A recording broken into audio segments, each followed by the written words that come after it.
आप सभी लोगों को मेरा नमस्कार। आप लोगों ने मुझसे एक सवाल किया कि जैसा कि मैंने कई वीडियो में बताया है कि बैंक अगर आपका लोन एनपीए कर देता है, डिक्लेयर कर देता है, तो आप डीआरटी जा सकते हैं। तो आखिर डीआरटी से हमको क्या रिलीफ मिल सकता है? डीआरटी से हमें क्या क्या उम्मीद करनी चाहिए कि डीआरटी से हमें मदद मिल सकती है? तो साथियों, आपके इस सवाल का जवाब आपसे इस वीडियो में शेयर करूंगा। तो सबसे पहले आपको बताना चाहूंगा कि अगर मान लीजिए कि आप बैंक ने आपका लोन एनपीए डिक्लेयर कर दिया है, तो आपके पास सरफेसी एक्ट 2002 के अंतर्गत ये विकल्प होता है कि आप सेक्शन 17 के अंतर्गत डीआरटी, डेब्ट रिकवरी ट्रिब्यूनल में अप्रोच कर सकते हैं। ये हर स्टेट का होता है, वहां पे आप फाइल कर सकते हैं। अब साथियों, जैसा कि आपने सवाल किया कि आखिर डीआरटी से हम क्या उम्मीद कर सकते हैं, तो साथियों सबसे पहले मैं आपको बता दूं कि डीआरटी में पहली जो आपको मदद मिल सकती है वो होता है कुछ टाइम के लिए। जैसे मान लीजिए कई बार क्या होता है, बैंक ने 13/4 का नोटिस जारी कर दिया आपके खिलाफ। अब 13/4 का नोटिस जारी करने के बाद बैंक धारा 14 के अंदर डीएम के पास चला गया कि भाई हमको इनकी प्रॉपर्टी का पोजीशन लेना है, और आप उस प्रॉपर्टी पर रह रहे हैं। अब जब आप उस प्रॉपर्टी पर रह रहे हैं और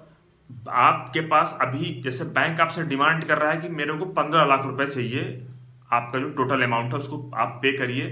तो तब जाके मैं आपसे, या तो आप इतने अमाउंट, इतने 14 लाख का 13 लाख का आप ओटीएस करिए, वन टाइम सेटलमेंट करिए, अदरवाइज आपके खिलाफ हम डीएम से आदेश करा लेंगे और आपकी प्रॉपर्टी का कब्जा हम ले लेंगे। तो आपके पास पहला विकल्प होता है कि आप डीआरटी जा करके ये मांग कर सकते हैं कि हमें कुछ टाइम दिया जाए, या फिर अभी हम 25% पैसा देने के लिए तैयार हैं, या फिर अभी हम इतना पैसा देने के लिए तैयार हैं, या फिर अभी हम इतना पैसा देने के लिए तैयार हैं, अगले महीने हम इतना पैसा देने के लिए तैयार हैं, या फिर अगले 3 महीने में इतना पैसा पे करने के लिए तैयार हैं। तो अगर आप इस प्रकार से कुछ आपका बजट है और आप बैंक का पैसा पे करना चाहते हैं लेकिन आपको कुछ टाइम चाहिए, तो इस डिमांड को लेकर के आप डीआरटी जा सकते हैं, और वहां से आपको ये मदद मिल सकती है कि आपको कुछ टाइम मिल सकता है पैसा पे करने के लिए। साथ में ही आप वहां पे रिक्वेस्ट कर सकते हैं, इंटरलोकेटरी एप्लीकेशन फाइल कर सकते हैं, जिसको हम लोग शॉर्ट में आईए कहते हैं, कि बैंक हमारे खिलाफ कोई कोएर्सिव एक्शन ना ले। इसका मतलब है कि बैंक हमारे खिलाफ कोई कठोर कार्रवाई ना करे, जैसे हमें डिस्पजेस ना करे हमारी प्रॉपर्टीज, हमारी प्रॉपर्टी से बैंक हमको ना हटाए। तो डीआरटी अगर देखता है कि नहीं, आपका बोनाफाइड इंटेंशन है, आपके पास साथ कुछ समस्या है और आप बैंक का पैसा अदा करना चाहते हैं लेकिन आपको कुछ वक्त चाहिए, तो डीआरटी से मदद आपको मिल सकती है। आपको कुछ टाइम ड्यूरेशन फिक्स कर दिया जाता है और आपको वो पैसा उस टाइम ड्यूरेशन में पे किया जाता है, पे करना होता है। हाँ, यहाँ पे एक बात मैं और स्पष्ट करना चाहूँगा कि ऐसे जितने भी केस हमने देखे हैं, सारे केस में ये जरूर होता है कि बैंक के द्वारा, डीआरटी के द्वारा स्पेसिफाई किया जाता है कि इतने तारीख तक आपको इतना पैसा पे करना है, इतने तारीख तक आपको इतना पैसा पे करना है। अगर आप उस कंडीशन में फेल हो जाते हैं तो बैंक के पास ये अधिकार होगा कि बैंक अपनी जो प्रोसीडिंग है उसको कंटिन्यू रख सकता है। तो अगर आप कुछ कमिटमेंट करने जा रहे हैं डीआरटी से, तो आप पहले ही अपना ऐसा प्लान या फिर ऐसा बजट बनाएं और डीआरटी कोर्ट से रिक्वेस्ट करें कि आपको इतना टाइम दे दिया जाए और आपकी कैपेसिटी ये है। क्योंकि बाद में अगर आप फेल हो गए उसको पे करने में, तो आपने जो भी एनर्जी वेस्ट किया है, जो भी टाइम वेस्ट किया है, जो भी आपने मनी वेस्ट किया है डीआरटी एप्लीकेशन फाइल करने में और केस लड़ने में, हो सकता है कि वो व्यर्थ हो जाए। इसलिए पहले से ही प्लान कर लें अपनी कैपेसिटी के हिसाब से कि हमें इतना टाइम दे दिया जाए, इस टाइम के अंतर्गत हम पैसा पे करने के लिए तैयार है। तो पहला रिलीफ आपको मिल सकता है टाइम का। अब दूसरा ये है कि कई बार क्या होता है कि जैसा कि हमारे सरफेसी एक्ट में बताया गया है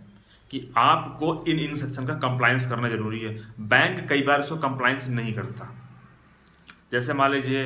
13/2 का नोटिस दिया, 13/2 के नोटिस के बाद बैंक ने 15 दिन बाद ही 13/4 का नोटिस दे दिया, जबकि ऐसा नहीं है, 60 दिन के बाद ही देना होगा। अब बैंक आपकी प्रॉपर्टी को बेचना चाहता है लेकिन उसने पेपर में पब्लिकेशन नहीं कराया, पेपर में पब्लिकेशन कराया लेकिन उसके 20 दिन बाद ही प्रॉपर्टी का ऑक्शन कर दिया। ऐसा नहीं है, बैंक को 30 दिन का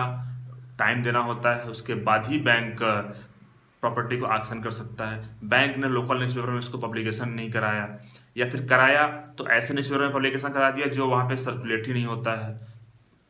आप रहने वाले हैं नोएडा के और बैंक ने जो पब्लिकेशन कराया वो किसी कलकत्ता के न्यूज़पेपर में करा दिया, तो ऐसा है। तो अगर बैंक ने इस प्रकार से कुछ कंप्लाइंस नहीं किया है, जैसे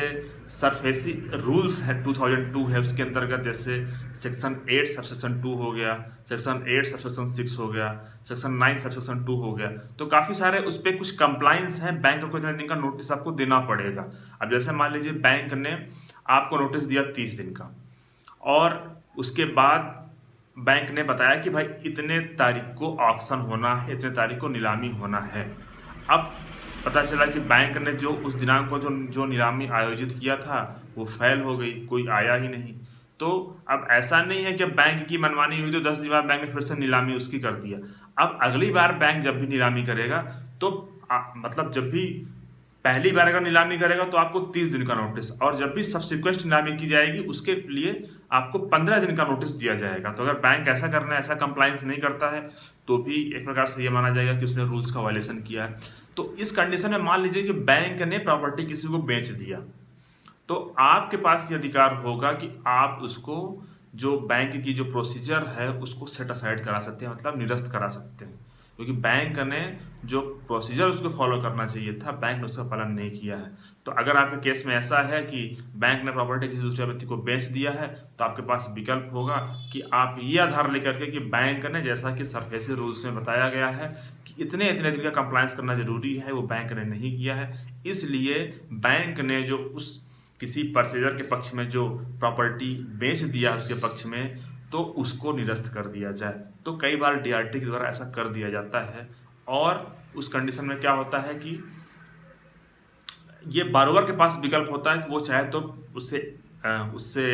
ओटीएस कर ले, या फिर वो उसका पैसा पे करना चाहता है तो पैसा पे कर दे। लेकिन जिस व्यक्ति ने प्रॉपर्टी अभी खरीदा है ऑक्शन के टाइम, तो उस टाइम बैंक को क्या करना होता है, बैंक उसका सारा पैसा वापस करेगा और साथ में इंटरेस्ट के साथ में। तो इस प्रकार से आपके पास अधिकार होता है कि आप बैंक से, आप डीआरटी से रिक्वेस्ट कर सकते हैं कि बैंक ने ऐसा ऐसा प्रोसीजर्स को